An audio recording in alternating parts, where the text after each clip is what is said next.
Magandang araw po sa inyo lahat. Ito po si JF, ang inyong tinatawag na profesor. Makikita nyo po sa ating background, in-depth seminar on solar energy.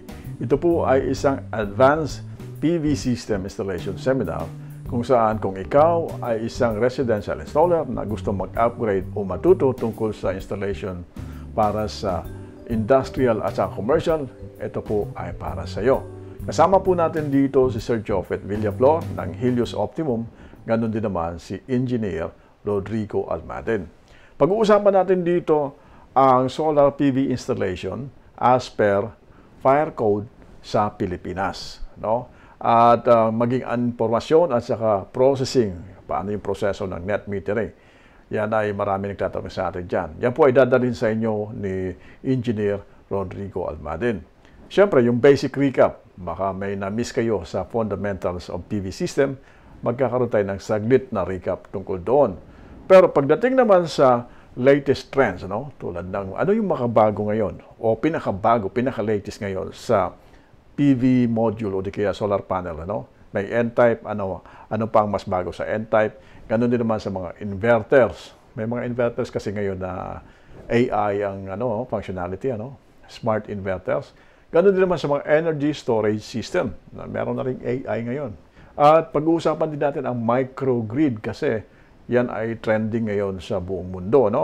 Pagdating naman sa designing of PV system para sa industrial at sa commercial, gagamit na po tayo ng software.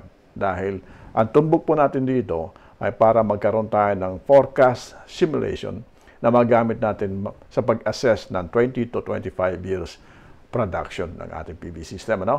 So, commercial, industrial, kailangan natin ng RSD doon. Rapid Shutdown Device. Introduce din natin yan. Pag-usapan din natin.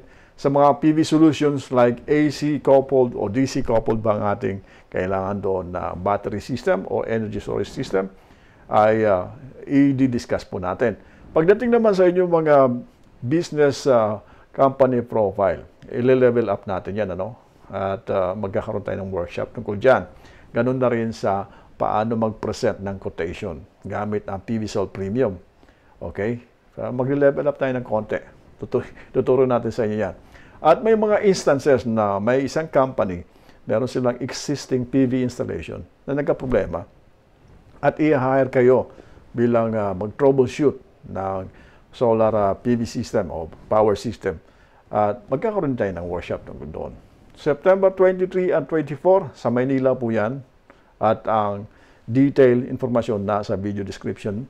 Ganon din naman sa Tacloban sa September 30 to October 1. At ulitin ko, kasama natin si Sir Jofet Villaflor ng Helios Optimum at si Engineer Rodrigo Almaden. Ito po ay hatid sa inyo ng Lithium Power Philippines, Eco R8 at ng Helios Optimum. Sa mulit-muli po, ito po si JF, ang inyong tinatawag na profesor. Nagpapasalamat po sa inyo at kita-kita po tayo doon. God bless po.